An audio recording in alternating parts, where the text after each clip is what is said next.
Previously on the IronMan Chronicles series, Let's look at the dwarves reroll.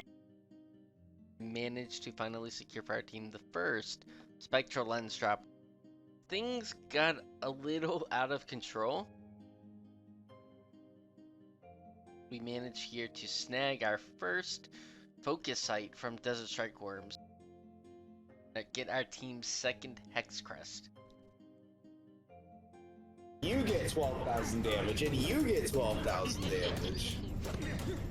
This man is getting beat the fuck up by a snowman. Hello, welcome back, and thank you for everyone's support and feedback from the last couple of videos. Hopefully the audio quality is better this time around. Today's video is jam-packed with quest completions and level ups. All the clips you see today will bring you all up to date on the account with no lag in progress between the videos, which is why the video is much longer than usual. But before we delve into the clips in more detail, let's talk about the objectives and goals for the account. The end goal is to reach Raziel, also known as Radial, in order to obtain the best in-slot necromancy armor and weapons the game has to offer. However, in order to do this, we must complete some pretty hefty quests, including Tomes of the Warlock with a staggering 86 archaeology requirement. Getting 86 archaeology on a mid-game account can be a very time-consuming process, so I simply decided not to train it, conventionally speaking. I have planned weeks in advance that I would use quest XP rewards and penguin points to help me more efficiently achieve this goal.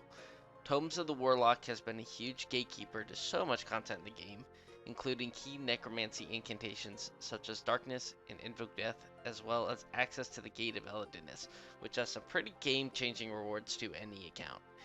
Throughout this video, you will see my very quick and degenerate journey on going from 70 archaeology and 287 quest points to 346 quest points, with most major Grandmaster quests completed. As I formerly mentioned, this video will contain an insane amount of level ups and quest completions with little PvM encounters this episode, which is my primary designated role in the Blizzard Buddy team. So sit back and enjoy the ride. There are several funny clips and interactions scattered around the video, so it may just be worth sticking around until the end of the video. Alright, that's enough yapping. Let's get started. In the background, you will see a lot of level ups of Vyres as I work on leveling prayer, fire making, combat stats, and invention. Vyres, with the use of an augmented Sun Spear requiring the River of Blood quest, grants fire making and prayer XP, which will be helpful as we work towards unlocking Soul Split and tier 95 damage curses to assist us at Raziel. Vyres are also really nice for leveling up the Sun Spear, which is a cheap, easy tier 78 weapon to reobtain once destroyed, making this a viable strategy for training invention. The main challenge is upkeep on enhancing and powerful components to make augmenters. I also have Scavenging 2 on my Sun Spear, which will hopefully get me some uncommon and rare materials to use at a future date. My near-term goal with invention is to be able to make use of the high alchemy and disassembly machines, passively granting me simple components to upkeep divine charges and providing me with GP to train prayer faster and more AFK at cleansing stones and Prifddinas until I unlock Soul Split to make Vyres even more AFK. Though I do not currently own a seedicide on the account, Vyres provide a really good amount of passive farming XP with lucrative seed drop table. Vyres also drop a decent amount of herbs, which are helpful towards creation of prayer potions, restore potions, and overloads. As many of you have may watched recently, Pubstomp has been literally camping and living here for the last couple weeks for these benefits. Here's level 60 invention and a level 60 and above in all skills. Here we are, just seconds later, making the first set of machines as I was just discussing. The most annoying part of early game invention is gathering components.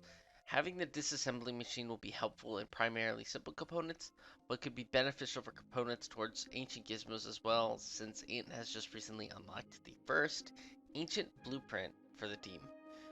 I also have a good chunk of salvage obtained from Reaper tasks and Cerberus farming from earlier. I am betting that it will be significant in assisting funding the 92 prayer grind.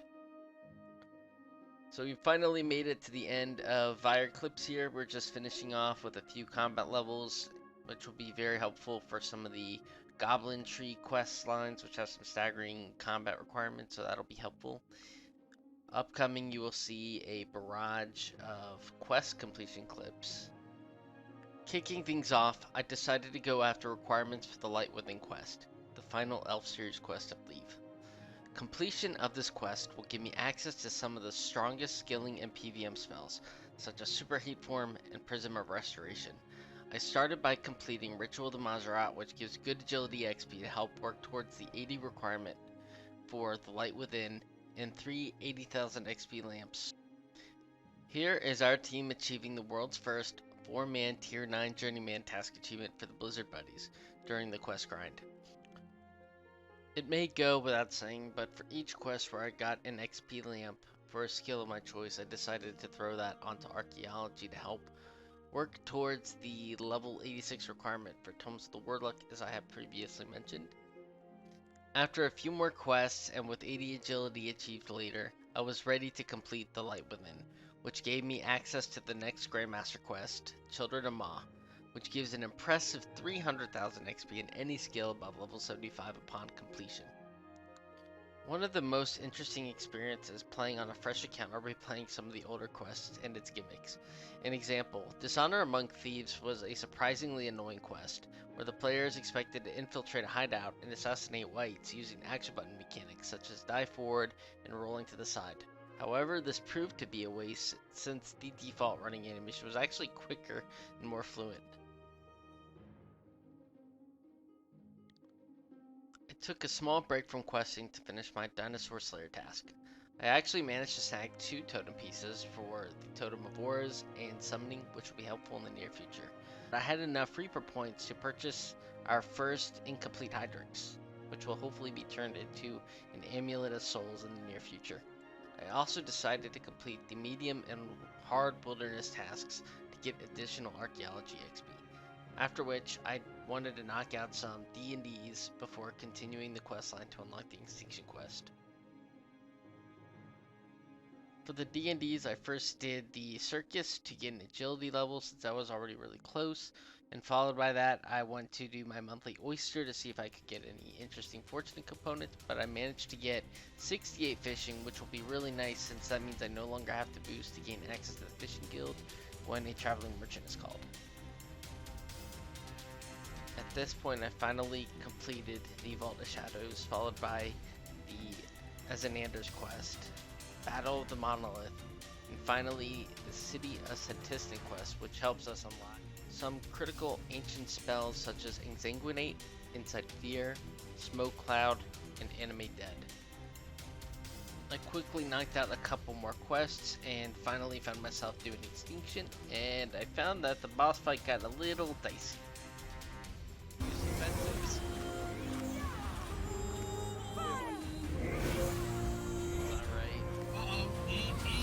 I am. How did you live a 1? What was that? After a long and grueling boss fight, I finally completed Extinction, and now I can finally set my eyes on the last major questline that needs to be completed, which is Sliske's Endgame. We got ourselves 475,000 XP lamps, or 700,000 total XP into Archaeology. Now get the full effects of the Ring of Vigor without actually having to wear it anymore. Strategically, now we can use our penguin points since we just got a substantial amount of levels from the previous quests. So now we're going to get more bang for our buck from our penguin points, and this will get us up to 84 Archaeology. It's now finally time to start working on the quest requirements strictly tied to Sliske's Endgame. What's interesting is that the first quest that I've done, Kindred Spirits, you actually play as Aram in a maze, and the music that plays in the background is very identical, suspiciously, almost in a form of foreshadowing, to the music that's played in the maze during Sliske's Endgame. I also had the experience to go through the entire Void questline, most of which was pretty direct and easy, but the Void Dance was a pretty long and annoying quest, especially with the little puzzle. Taking another small break to quickly upgrade my workshop to tier 2, which gives me remote access on my invention machines, which is really handy to check on my Alps and disassembly machine periodically.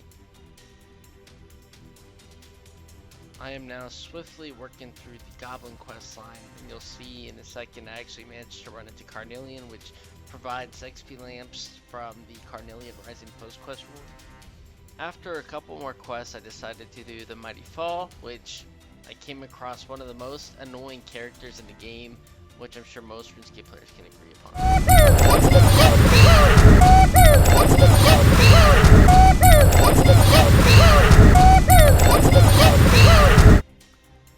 After defeating Yopsu, the player has the option to either spare or kill him, which you can imagine what I picked after that annoying boss fight.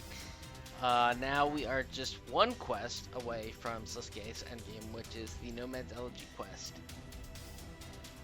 With the Mighty Fall quest now behind me, I only have one quest separating me from 1.25 million Archaeology XP, which is going to be critical for unlocking the Gates of Elidinus and Tomes of the Warlock. After swiftly completing Nomad's Elegy quest, I decided to do a quick Jack of Trades run to achieve 85 Archaeology so I could use the Sliske's endgame lamps on the skill. The bases are now all set for Sliske's endgame. Please enjoy the clips of the experience. Hey look, it's Armadale. Nice. I'm sure nothing bad will happen to him. Oh yeah.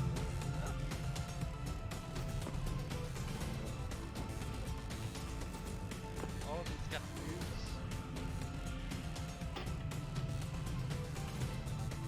Look how fast RP is.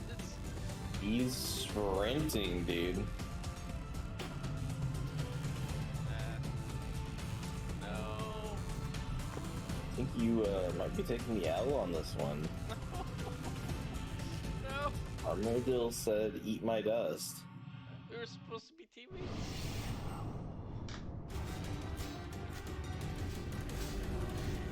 This ends now? Oh shit.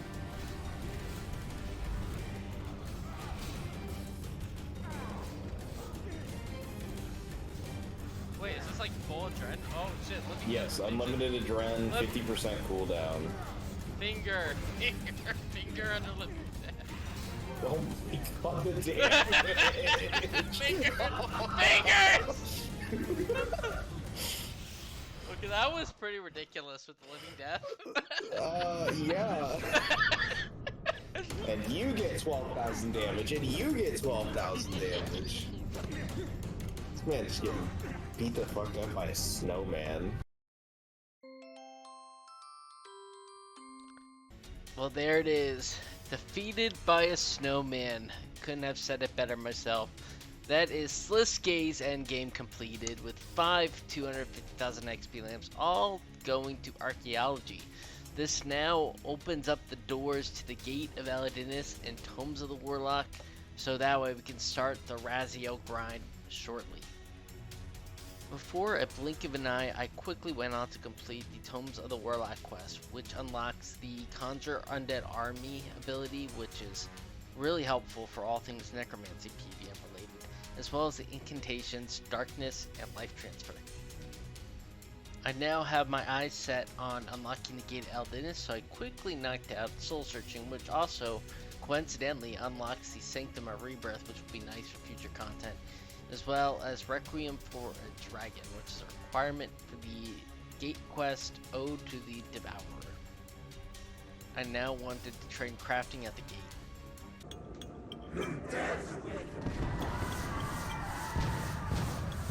What the fuck? The gate. Another surprise pet drop. But I also managed to stack another special item. Check out the clip.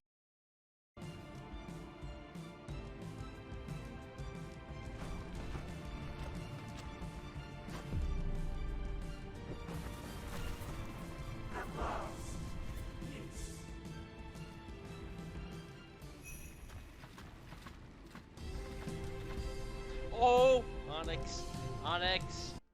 We are finishing the day by doing some Ungale ritual site rituals, and we have just unlocked ourselves the upgraded Sorgoth's ring, which is going to be our best in slot necromancy ring for quite a while. After a few hours of performing rituals, we finally got ourselves over 35,000 souls, so we can now unlock the Split Soul Incantation as well as the Conjure Undead Army, which will be very helpful for PvM.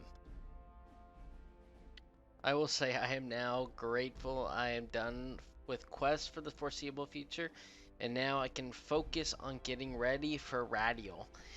The primary goal now is to get 95 prayer for using the Split Soul Incantation, having Soul Split, and having the 95 tier damage curse. And once all these levels are completed, I will be ready to progress on to the remains of the Necrolord quest, and then following that, the final Necromancy quest, Alpha versus Omega, which will unlock the Razio boss. With all of this being said, expect to see more PvM content in the next video, and hopefully we'll get some drops as well. Once again, I appreciate all of you sticking around to the end of the video, and again, thank you for all the feedback. I will catch you all next time. Bye.